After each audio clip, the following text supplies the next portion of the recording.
يا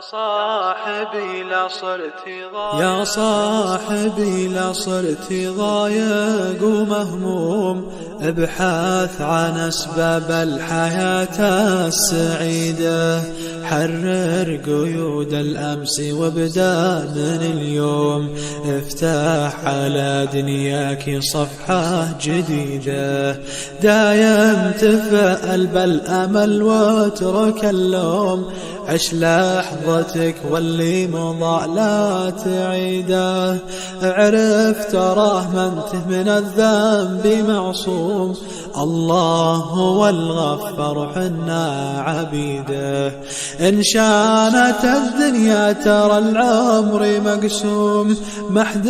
حياته جت على ما يريده، الحزن ما